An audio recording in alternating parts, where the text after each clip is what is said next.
आज हम लोग रघुवीर तिलक के द्वारा लिखी गई book short history of English literature chapter 10 the modern age study करेंगे। इस चैप्टर को हम लोग दो पार्ट में स्टडी करेंगे because this is really a huge chapter. उसके बाद मैं बताना चाहूंगा कि मॉडर्न एज विक्टोरियन एज के बाद मतलब कि 19th सेंचुरी के स्टार्ट से till the world war second it is called as modern age. World war second के बाद जो एज होगा उसे हम लोग पोस्ट मॉडर्न के नाम से जानेंगे। So what are the features of modern age? So modern age is remarked by the significant development in the field of science, literature, arts, politics, warfare, technology etcetera. तो modern age में बहुत ज्यादा development होता है, science, literature, art, politics, warfare, technology, हर क्षेत्र में आपको एक ह्यूज डेवलपमेंट, ट्रेमेंडस डेवलपमेंट देखने को मिलता है। Second, this is the age of globalisation and discoveries. So ये जो एज है यहाँ पे चीजें काफी ग्लोबलाइज हो चुकी है, न्यू डिस्कवरीज हो रही है, ट्रांसपोर्टेशन और कम्युनिकेशंस के बेहतर साधन जो है आज हमारे सामने उपलब्ध है। Third point is that rise of European power and there dominance over colonial power. तो यूरोपियन जो पावर्स है, जो यूरोपियन कंट्रीज है वो अपने आप को बिल स्टैब्लिश कर चुकी है और ये छोटे छोटे जो राज्य हैं, जो देश हैं, उनके ऊपर अपना आधिपत्य जमाए हैं और ये कॉलोनीज स्टैब्लिश कर रहे हैं और उनसे ये अपने फॉर्चून को बेहतर करते हैं। Coming to some of the features of modern age, so we find that this modern age is marked by various themes. तो क्या themes रहा इस समय के लिटरेचर में? So individualism, so there is a quest or fight for your identity. तो हम लोग अपने आइडेंटिटी को किस तरह से स्टैब्लिश करना चाहते हैं, हमारी पहचान क्या है, तो इस पहचान को प्रेजेंट करने की कोशिश की गई है इस समय के लिटरेचर में। Second, experimentation. तो ये जो दौर था जब एक बल्क क्वालिटी में मतलब डिफरेंट तरह की डिफरेंट जॉनर्स, डिफरेंट क्वालिटीज की पोएट्री या फिर लिटरेरी वर्क क्रिएट किए गए, बहुत ज्यादा लिटरेरी वर्क क्रिएट किए गए, एक्सपेरिमेंट किया गया, लोगों ने अपने नजरिए से हर चीज को एक अपने नजरिए से नए नए तौर तरीकों से लिटरेचर को लिखने की कोशिश की गई। एब्सर्डिटी की बात होगी तो the absurd literature means the whole life is like a best, we just toil and get nothing in return. तो इस तरह का कॉन्सेप्ट लोग मानते थे। सिंबोलिज्म का प्रयोग किया गया, symbolism in the sense that object, place, people, event, इन सभी चीजों को कोड के रूप में इस्तेमाल किया गया। इन सभी चीजों का एक अलग मीनिंग होता था। There is a direct meaning and there is an indirect meaning. So indirect meaning was there. लोग एक्सपेरिमेंट कर रहे थे, फ्री वर्ड्स का यूज कर रहे हैं, स्ट्रीम ऑफ कॉन्शियसनेस का यूज कर रहे हैं। तो लिटरेचर में पूरी तरह से लोगों ने अपने तरीके से जैसा वो फ्री समझे, जैसा वो बेहतर समझे, उन्होंने इस चीज का इस्तेमाल करा।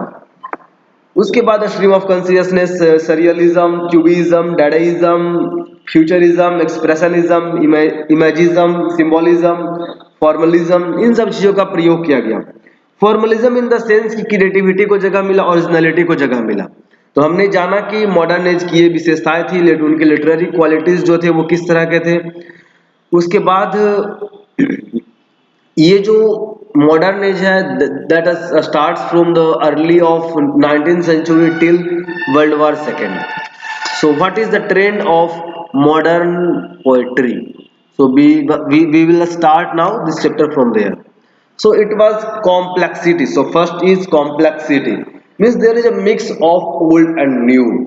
There is means this is a very good curious mixture of the traditional and the experimental, of old and the new. So it means it says that कि कुछ पुराने आइडियाज थे, कुछ पुराने थीम्स थे, उनको भी एडॉप्ट किया गया और जो नए आइडियाज है, जो नए तौर तरीके हैं लिटरेचर को लिखने के, उनको भी इन्होंने पकड़े रखा। It is complex and many-sided, so it focuses on all the aspects. Second is abundance of output. Too many things of too many varieties has been produced in this session. तो abundance of output में आप देखेंगे कि variety की कभी नहीं थी, मतलब हर तरह का पोएट्री और लिटरेरी वर्क लिखे गए और क्वांटिटी वाज मैसिव, हर कोई लिख रहा था और बहुत ज्यादा लिख रहा था। Means everywhere you will find that the market is flooded with a lot of writers writing about a lot of subjects matter. तो ये पहली बार था कि इतने डाइवर्स टॉपिक्स पे लोग लिख रहे थे। तो abundance of जब आउटपुट होगा, जब हर कोई लिख रहा है तो you will have to suffer by the quality. तो वो क्वालिटी नहीं था, हाई स्टैंडर्ड की कमी थी। तो these are the things you will get to know कि ये सारी चीजें यहाँ पर दिक्कत हो रही है। There is a revolt against tradition. तो जो ट्रेडिशनल नॉर्म थे वो उनके अगेंस्ट लोग, मतलब एक वॉर था, एक रिवॉल्ट था। And people will now experimenting on things. मैंने क्या बोला, जैसे कि फ्री वर्ड्स का प्रयोग किए गए हैं, ब्लैंक वर्ड्स वगैरह को लोग अवॉइड करके फ्री वर्ड्स यूज कर रहे हैं, स्ट्रीम ऑफ कॉन्शियसनेस यूज कर रहे हैं। There is no coherence, coherence खत्म कर दिया जा रहा है। Coherence means there is a systematic flow of a story और अ पोएम। वो सिस्टमैटिक फ्लो को कहीं ना कहीं ब्रेक किया गया। लोग इंडिविजुअलिज्म की ओर ज्यादा फोकस कर रहे हैं। तो जो पोयम का जो एक मूड था, टेम्परामेंट था, वो कहीं ना कहीं अब जो था ना, मतलब हर आदमी अपने हिसाब से लिख रहा था। और जब इस तरह से होता है तो कहीं ना कहीं उसके मेरिट पे एक थोड़ा सा गिरावट आता है। तो this was found in those days. Third point, revolt against tradition. So due to the development in science, लोग कहीं ना कहीं ट्रेडिशन से दूर जा रहे थे। अपने ओल्डर जनरेशन जो एक क्वालिटीज थी उससे लोग दूर जा रहे थे और चीजों को अपने तौर तरीके से लिख रहे थे। But there were still some group of poets, Georgian poetry and Edwardian poetry. तो ये जो एडवर्डियन और जॉर्जियन ग्रुप ऑफ पोएट्री थे, उनमें कहीं ना कहीं आपको रोमांटिक ट्रेडिशन का कुछ ना कुछ टिंज देखने को मिलेगा, और वो still that quality was there. और जो रिवॉल्ट है against tradition, that you can easily find in T S. Eliot poetry. The Waste Land, जैसे उन्होंने लिखा है कि किस तरह से क्या लाइफ है, क्या मतलब किस तरह से के तौर तरीके हैं, कि कितनी दिक्कतें आ चुकी है। तो ये चीज आपको देखने को मिलेगी। So the poet sees life in its naked reality, in its naked realism or reality, and even the most prosaic and commonplace subjects are considered suitable। तो अब क्या है ना कि the poets are seeing things as they are। तो जो जैसा है उसे उसी वे में प्रेजेंट करके लोगों को दिखाना, that was the motive, that was the trend at that time।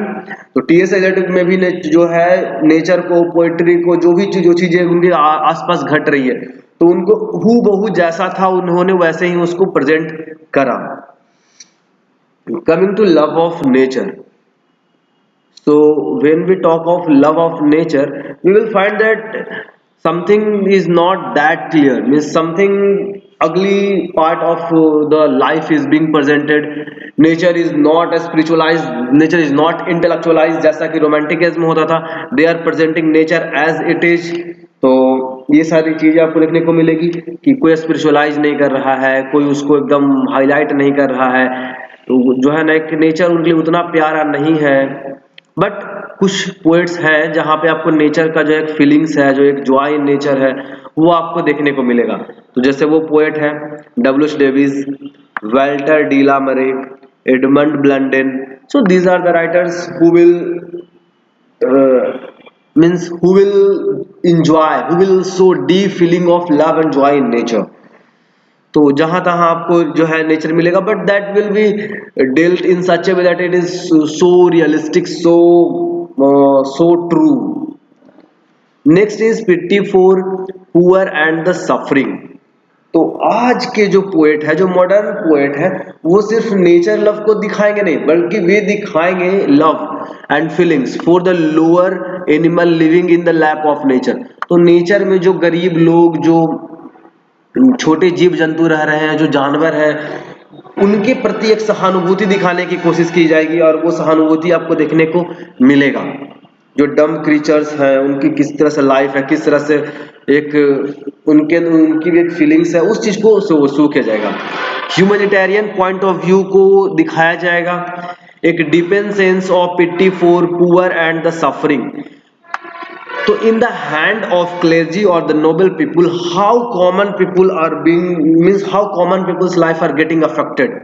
सो इस चीज को यहाँ पे डील किया जाएगा। Spirit of democracy, so there is a sense that everybody is equal, so everybody should be treated equally. ये कॉन्सेप्ट भी आपको इस जगह पे देखने को मिलेगा। जैसे सोसाइटी में बहुत सारे क्रिमिनल्स हैं, सुसाइड हैं, प्रोस्टिट्यूट्स हैं, ड्रंकयार्ड्स हैं, तो इन सभी के लिए भी एक सिंपैथेटिक ट्रीटमेंट, एक सिंपैथेटिक पॉइंट ऑफ व्यू रखा गया है। फोकस ये किया गया है कि अगर ये लोग जो क्रिमिनल्स है, जो सुसाइड कर रहे हैं, जो प्रोस्टिट्यूट्स है, ड्रंकयार्ड है, चोर है, डकैत है, तो there must be some reason behind it, और ये सोसाइटी ही है who is responsible for their degeneracy, because there must be some differences, there maybe they would have got ignored, तो उसी वजह से आज वो उस हालत पे है, अदरवाइज वो ये सारा काम नहीं कर रहे होते। करेक्ट। Another is disillusionment. तो पोएट ये कहता है कि एक जो नया पोएट्री है वो काफी रियलिस्टिक है, और ये पोएट के कॉन्शियसनेस को दिखाता है। तो आज के रियल लाइफ में क्या था, ग्रीम रियलिटी ऑफ लाइफ जो है एक इल्यूजन्स में, रोमांटिक ड्रीम्स में उलझा हुआ था। Means people wanted to achieve so and so things but they were unable to achieve. World war जो फर्स्ट हुआ, देयर वाज ह्यूज टसल, फिर recession of 1929, so these things happen in the this 20th century and people were really hugely affected by that। तो वो चीज आपको इस समय के पोएट्री में देखने को मिलेगा, पेसिमिज्म आपको देखने को मिलेगा, and most of the writers are pessimistic and they will write is bitter, pessimistic, sadistic, so these things will be a part of the literature। तो जो है कहीं ना कहीं आपको उनकी राइटिंग में क्या बीटर मिलेगा, पेसिमिज्म मिलेगा। जो पेसिमिज्म ऑफ जो मॉडर्न पोएट्री है वो क्या है, it is more poignant and heart rendering. तो ये काफी पेसिमिस्टिक है, और ये जो है नस्टार्क रियलिटीज ऑफ लाइफ को कॉन्टेम्पलेट करता है, उस चीज को सोचता है कि लाइफ में कितना टफ है, लोग कैसे जी रहे हैं। So there are many things that is not good about that, so these things have been presented। The Great War was a never shattering experience and lost faith in accepted values, and as a consequence this note of bitterness is even more pronounced after the war। War के बाद जो ये जो thought था scattered life का, note of pessimism का, जो उसकी जो war के जो साइड इफेक्ट्स हुए कि जो वैल्यूज थे, ह्यूमन वैल्यूज थे, ह्यूमैनिटेरियन ग्राउंड के वैल्यूज थे, वो सारे स्कैटर्ड हो गए। वेस्टलैंड बेहतर तरीके से दिखाता है कि the tragic gloom and despair of the post world war होने के बाद किस तरह से चीजें बिगड़ी। So it will be focusing on this also. Loss of faith in religion and science, loss of faith in religion. तो धर्म से जो है लोगों का विश्वास उठने लगा था, वो भी एक बड़ा इशू है, जो कि साइंस के डेवलपमेंट और रेशनलिज्म के आने से पोएट जो थे वो कहीं ना कहीं he became skeptical about God. He actually they actually had a doubt that yes, does really God exist, does he is so this type of things got started in the 20th century। तो Hardy क्या है, Hardy जो है, Hardy laughs ironically at him and Houseman does not hesitate to call to him a brute or a black god। तो Hardy जो है God पे laugh करते हैं, तो हाउसमैन यही हाउसमैन को ये रखा नहीं जाता, और वो ब्लंटली बोलते हैं हार्डी को कि either he is a brute और अ ब्लैक गॉड। तो अब क्या था कि religion is no longer a source of inspiration in the poetry. तो रिलीजन एक जो है एक इंस्पिरेशन का सोर्स अब नहीं रहा था।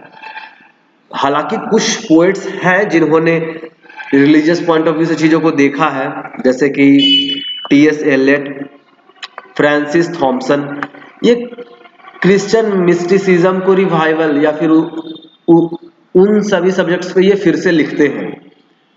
जॉन मैसफील्ड्स द एवरलास्टिंग मर्सी, ये एक रिलीजियस थीम है, और बहुत सारे डिवोशनल लिरिक्स भी लिखे गए हैं उस समय में, जहां तहां आपको देखने को मिलेंगे। सो ऑल्दो वो वाली बात नहीं है, but there is still some existence of religious poetries. कुछ मिस्टिकल पोएट्स हैं जो कि ब्लेक और वर्ड्सवर्थ के ट्रेडिशन को फॉलो कर रहे हैं आज भी। Coming to the next point, that is metaphysical. तो बहुत सारे पोएट्स जैसे Grierson's edition of Donne's poem was published in 1912, तो ये कहीं ना कहीं एक रिवाइवल दिखाता है कि अभी भी कुछ जो इंटेलेक्चुअल क्वालिटीज था डॉन के पोएट्री को उस पे फोकस किया गया है और उनसे रिलेटेड चीजों को लिखा गया है। ऑल्दो ये चीज अब खत्म हो रही, but there is still some veins left in the modern poetry. Romantic strain, हालांकि ये जो पीरियड था जहां पे स्टार्क रियलिटी को शो किया गया है, नेचर को और जो चीजें हो रही इवेंट्स को नेकेड रियलिटी में प्रेजेंट किया गया, कंफ्यूजन एक्सपेरिमेंटेशन हो रहा है। बट एडवर्डियन और जॉर्जियन ये दो पोएट्री ऐसी जहां पे रोमांटिक स्ट्रेन आपको अभी भी देखने को मिलेगा।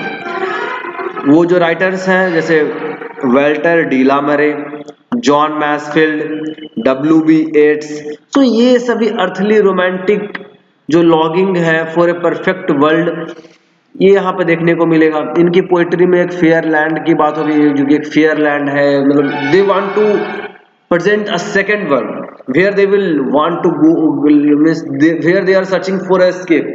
जैसे हम लोग अपनी असली दुनिया से जब उब जाते हैं तो हम लोग एक अपने मन में एक नई दुनिया बना लेते हैं, and we take an escape in that world. बहुत सारे जगह पे लिटरेचर में इस सेकंड वर्ल्ड और थर्ड वर्ल्ड की बात की गई है। It's not developing or undeveloped nation, but it is a kind of world you are imagining of, और आप उस वर्ल्ड में कुछ समय के लिए चले जाते हो because you are frustrated with this present world. तो ये कॉन्सेप्ट है and this is very common in literature, ये सारा यूज होता रहता है। लव जो था इनका डोमिनेंट थीम था, और this writers like Robert bridge भी कुछ फाइन लव लिरिक्स लिखे। W.B. येट्स को तो हम लोग जानते ही हैं कि 20th सेंचुरी के one of the greatest love poet माने जाते हैं। Influence of music and other fine arts, तो we see that there was an influence of poetry, music, sculpture, painting and other arts. तो ये जो डिफरेंट आर्ट्स हैं तो people take inspiration from those. जैसे अगर मॉडर्न पोएट की बात करें तो वो बहुत सारा कॉन्सेप्ट्स जो है वो म्यूजिक से, स्कल्पचर से, पेंटिंग एंड अदर आर्ट से लिए।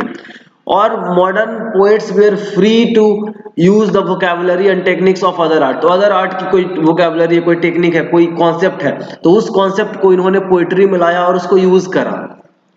आइए रिचर्ड्स जो है अपने पोएट्री के बारे में कहते हैं कि his poetry is the music of ideas. वाह, like a musician's phrase, his ideas are arranged not that they may tell us something, but that they may combine in a coherent whole of feeling attitude। तो उनका मानना है कि हम words को इस तरह से प्रेजेंट कर सकते हैं, एक प्रॉपर कोहेरेंस वे में प्रेजेंट करेंगे ताकि जो एक फीलिंग है, जो एक एटीट्यूड है, जो एक ब्यूटी ऑफ आइडियाज है, वो एक अच्छे वे में प्रेजेंट होगा। सो टेक्निक ऑफ सिमेटोग्राफी जो है इसका प्रयोग किया गया है वेस्टलैंड में। सो these things you will observe in the modern poetry. New techniques, तो नए टेक्निक्स को लोग खुल के बड़े ही ओपनली तौर पे यूज कर रहे हैं। यूज ऑफ स्लैंग एंड कॉलोक्विज्म जो है ये आपको कॉमन देखने को मिल रहा है। राइम वगैरह आपको काफी जो है नए राइमिंग स्कीम, नए मीटर्स का यूज आपको देखने को मिलेगा। सेंस रिदम को जो है ना, and we see that according to emotions and words rhythm is replaced by sense rhythm. तो सेंस रिदम का यूज अब ज्यादा हो रहा है, लोग कर रहे हैं। मॉडर्न साइकोलॉजिस्ट का इफेक्ट देखने को मिलेगा, फ्राइड, जंग, बर्गसॉन। और एक जो हमारे अनकॉन्शियस या सबकॉन्शियस जो पार्ट है उस चीज पे फोकस की जाएगी। एक्सटर्नल से इंटरनल की ओर फोकस किया जाएगा, सोल पे, साइकी पे, इन सभी एस्पेक्ट्स पे फोकस किया जाएगा। Impressionism, imagism, surrealism, these are the new concepts which will create its own effect in the 20th century। तो एजरा पाउंड जो है he will talk about and he will be heading the imagist moment and he will aims at clarity of expressions through the use of hard, accurate and defined image to convey his ideas and emotions। तो Ezra pound जो है वो बोलेंगे जो image है, जो ideas है, उनको इतने बेहतर तरीके से प्रेजेंट करो so that ideas and emotions should be very clear to the person who is reading और getting the poetry. So now coming to some of the greatest modern poets. So we will start with Rudyard Kipling. So he was a great person, born in 1865 to 1936. So he was an imperialist who celebrates the British Empire and white man's burden in his poetry. So Rudyard Kipling basically focused on what are Miss Rudyard Kipling ने British imperialism को support किया। एक वो imperialist थे और उन्होंने British government के prospect से चीजों को लिखी। तो the main works written by him are departmental duties 1886, barrack home ballads 1892, the seven seas 1926, the five nations 1903, and inclusive and verse poem 1930. So these are some of the best poetry written by him. तो basically he was a poet of soldiers and sellers, और बहुत सारे जो उनकी poetries हैं वो British soldiers के exploits, मतलब ब्रिटिश सोल्जर्स जो फॉरेन लैंड में किस तरह से उन्होंने लड़ाइयाँ लड़ी, किस तरह से वे सक्सेसफुल हुए, उस चीज़ की बात की जाएगी। उन्होंने लैंग्वेज का प्रयोग किया था कि वो सोल्जर्स जो यूज़ किया करते थे और उनको मोटिवेट करने की कोशिश की गई है। और क्वालिटीज आपको देखने को मिलेगी कि जो किपलिंग की पोइट्रीज है, it is a kind of glorification of British imperialism. तो ब्रिटिश इंपेरियलिज्म को इन्होंने ग्लोरीफाई किया, इन्होंने उसको बेहतर तरीके से प्रेजेंट किया है। तो he is the poet of England and the laureate of his empire.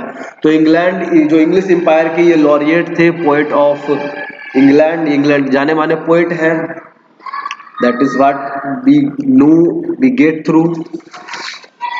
उसके बाद we see that there is a constant emphasis of him toward the achievements of England and constantly half of the white man burden. तो कहीं ना कहीं उनका जो aspect है वो सिर्फ ब्रिटिश एम्पायर के प्रोस्पेक्ट से चीजों को देख रहे हैं। Coming to second greatest poet of the age, Thomas Hardy. तो 20th सेंचुरी के दो बड़े पेसिमिस्टिक पोएट्स, खासकर एडवर्डियन एरा के, तो ये है Thomas Hardy 1840 to 1928 and second A E. Housman 1859 to 1936। तो ये दोनों बड़े ही ग्रेट पेसिमिस्टिक राइटर्स में से जाने जाते हैं। He is known for the expression. So Thomas Hardy's poetry is known for the expression of disillusionment resulting from the advancement of science and the loss of faith in traditional values. तो जैसा हमने modern poetry की खूबियों के बारे में पढ़ा कि क्या क्वालिटीज है, तो हमने देखा कि साइंस और ट्रेडिशन और के डेवलपमेंट से, जो नए रेशनल थॉट्स के आने से there was a loss of faith in traditional values. तो वैल्यूज स्कैटर हो गए थे। देयर वर मेनी रीजंस, जैसे कि वर्ल्ड वार का आना, रिसेशन का आना, चीजें काफी कंफ्लिक्ट हो गई थी, लोग डिमांडिंग हो गए थे। तो because of this reason there was scattering of the traditional values, the viewpoints. तो as a result the thing happened that कि चीजें अब स्कैटर होने लगी थी, चीजें बिगड़ने लगी थी। तो we see that his poetry reveals his acute consciousness of miseries and sufferings of human life।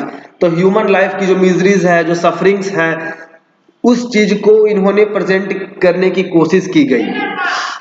तो उनका जो थीम है, his theme is human predicament and the suffering which is caused to men by the imperfection of powers that rules on high। So there is a rule, जो ruling power में है, they are not concerned about what is happening to the lower class society, what is happening to the common people, the peasants, the farmers and the people living in countryside। तो country side में जो गरीब, जो गांव में जो लोग रह रहे हैं, उनकी क्या दिक्कतें हैं, वो how they are leading their life. So nobody is concerned about that. तो इस चीज पे इन्होंने फोकस करा है। Destiny is true joys and pains with nerveless and purposeless hand and aimlessness become life like a strange orchard of victims, shrieks and pains। So actually he says that कि nobody is concerned about the life of the common people। the common people के life में क्या issues है, बहुत सारे इन्होंने controversial work भी लिखा and so many a time society rejected his writings। as a result हम लोग देखेंगे कि उन्होंने बहुत जल्दी अपने आप को क्विट कर दिया। Otherwise he would have written more poetries, more works तो coming to some of the important works written by him: Tales of the D'Urberville Family, Belle Beloved, Far from Madding Crowd, Dynasty, Return to the Native। और जब हम बात करते हैं तो he plotted a new name और a imaginary name Wessex, and he is known as, जैसे he is known for the works of poems like Wessex poems, poem of past and present, published in 1901। so this was something, the story of Thomas Hardy। Coming to the next poet, A. Houseman, the other pessimistic poet of this time। so जो है इनका Hardy का एक काफी close collection है, काफी चीज आपको देखने को मिलेगी। हाउसमैन का जो पोएटिक आउटपुट है, इन्होंने काफी कम चीजें लिखी है, but we will hardly find a single weak line in his collected poems. तो वो जो भी चीज लिखते थे वो बहुत परफेक्टली लिखते थे, कम लिखे बट उन्होंने बेहतर लिखा। Everything was bestowed with a scrupulous care, and he admitted nothing superfluous or merely decorated in form or style। He left behind him three immortal works। तो तीन important works इनके हैं: The Shropshire Lad 1896, Last Poems 1622, and More Poems 1936। Sorry। so this was the kind of poetry he wrote। जो mood था उनके poetry का वो क्या था? Cultured, ironical and disillusionment with life. तो ये सारा थीम उनके पोएट्री में हमें देखने को मिलेगा। So this is what we see. So we can see that there is a warm appreciation of beauty of nature, particularly in a Shropshire Lad। तो यहाँ पे देखते हैं कि कंट्री लाइफ के जो है जो लाइफ है उसको डिपिक्ट करने की कोशिश की गई है। तो बहुत सारा मॉर्बिड और जो है पेसिमिस्टिक थीम्स आपको यहाँ पे देखने को मिलेगा। So this is something related to that only, यहाँ पे लिखा गया जो चीजें हैं। So we will now come to Robert Bridge. Robert Bridges was a poet laureate born in 1844 to 1930 was lifespan। He was essentially a artistic subject like beauty, love, nature। तो इन सभी themes पे इन्होंने लिखा। He is very good with the use of words। तो words को लोग बहुत ही बेहतर तरीके से ये इस्तेमाल करते हैं। एडवर्ड अल्बर्ट इनके बारे में क्या कोटेशन लिखते हैं? The beauties of nature, the charm of landscape, in particular the joy and romance of love, memories and of an almost ideal childhood, there are the themes which he treated with great blending and absence of passion demanded of gentleman। so beauties of nature, charm of landscape in particular, the joy of romance and love, memories of almost ideally childhood, these are the themes. तो ये themes है, क्या है? Beauty of nature, nature की beauty को इन्होंने present किया है। लैंडस्केप के चार्म को, किस तरह से लैंडस्केप है, क्या चीजें हो रही है, उस चीज को दिखाया गया। Joy and romance of love, तो in the case of love there is a lot of joy, there is a feeling, emotions, तो उन सब चीजों का जिक्र किया गया है। चाइल्डहुड की जो मेमोरीज होती है, जो स्वीट मेमोरीज होती है, उन सभी चीज को इन्होंने बहुत ही अच्छे तरीके से ब्लेंड किया है, मिलाया है। And absence of passion demanded for gentleman, तो एक जेंटलमैनली तरीके से किस तरह से चीजों को हम प्रेजेंट कर सकते हैं। So this is what we found in the work of this great poet Robert Bridges। He is known as the poet of joy and optimism। so he is an optimistic poet, जो चीजों को positive point of view से लिखने की कोशिश करते हैं। so he is a kind of lyrical poet, but he lacked force and intensity of Shelley's lyricism।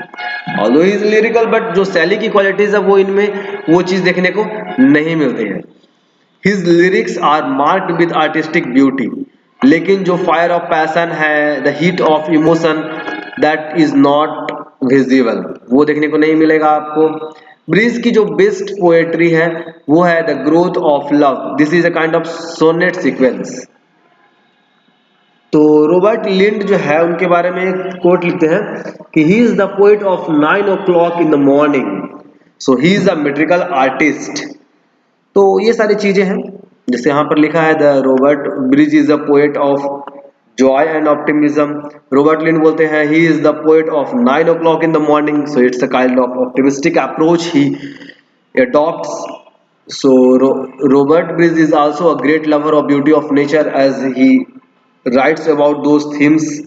So these are some of the qualities. He is a great metrical artist. His effort was to naturalize classic meter in England. तो metre पे भी इन्होंने काम करा है, vowel sounds और ये सब चीज़ों को उन्होंने बहुत अच्छे तरीके से देखा है. So these are the qualities we get through the poetries of Robert Bridges. Coming to the last poet of this video, John Masefield. John Masefield जो है रॉबर्ट ब्रिज के बाद ये पोएट लॉरेट बनते हैं 1930 में. तो he was a kind of writer. जो स्टाइल और मैनर की बात की जाए तो इन्होंने किपलिंग को फॉलो किया और किपलिंग के स्टाइल और मैनर में ही इन्होंने अपने बुक्स को लिखा. उनकी पोइट्री में एक नोट ऑफ एक्शन और एडवेंचर देखने को मिलता है. तो देर वाज ही सॉल्ट वाटर बैलेड लिखा गया जो कि उनके जीनियस को दिखाता है, how great poet he was and this poem reveals his love of sea. तो बहुत बार उन्होंने कहा था कि he is a sea poet, he is a great poet who deals with the life of the sea, कि sea में जो चीजें हो रही है उसको दिखाने की कोशिश की गई है. Written from first-hand experience, they blend a sense of romance and beauty of the sea with a thought of knowledge of seamen. तो उनकी जो ये बुक है सॉल्ट वाटर बैलेड 1902 में लिखा गया. This is a kind of sonnet. इसमें उन्होंने सी लव को रिप्रेजेंट किया गया है और ये फर्स्ट हैंड एक्सपीरियंस जो उनका सी का जो फर्स्ट हैंड एक्सपीरियंस है उसको रोमांस और ब्यूटी ऑफ जो एक रोमांटिक और एक जो ब्यूटीफुल सेंस ऑफ सी है उसको मिलाकर रिप्रेजेंट करने की कोशिश की गई है.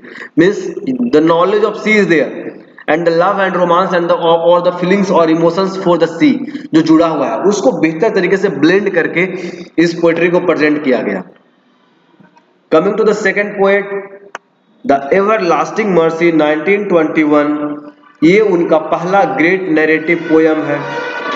उसके बाद अदर वर्क्स जो है that is the widow in the where street 1912, the daffodils field 1913, lolling on the down 1970s. तो ये चार पोएट्री जो है मैसफील्ड को इंग्लिश नैरेटिव वर्ड्स में एक अलग स्थान दिलाता है.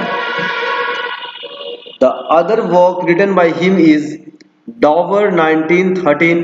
ये एक ऑटोबायोग्राफिकल पोयम है जो डिस्क्राइब करता है एक यूथ के लाइफ को जो सी की ओर काफी जो है एक्साइटेड है, जो कहीं ना कहीं उनके अपने ही लाइफ को दिखा रहा है डॉवर. और कुछ और फाइन्स पोएट्रीज इन्होंने लिखी है जिसमें वो सी के वंडर और मैजिक को जो है रिप्रेजेंट करेंगे. तो कुछ पोएट्रीज है इनके द्वारा लिखी गई. Coming to the next poetry, Reynard the Fox 1990. एक विगरस नैरेटिव पोयम है जो कि फॉक्स हंट को रिप्रेजेंट करता है. It is a little odyssey of fox hunting. तो कुछ ट्रू जो है चौसेरियन जो है आपको स्केचेस ऑफ ह्यूमन लाइफ यहाँ पे आपको देखने को मिलेगा. तो here the poet is in control of his rhymes and metres and not their slay in the earlier narrative poems.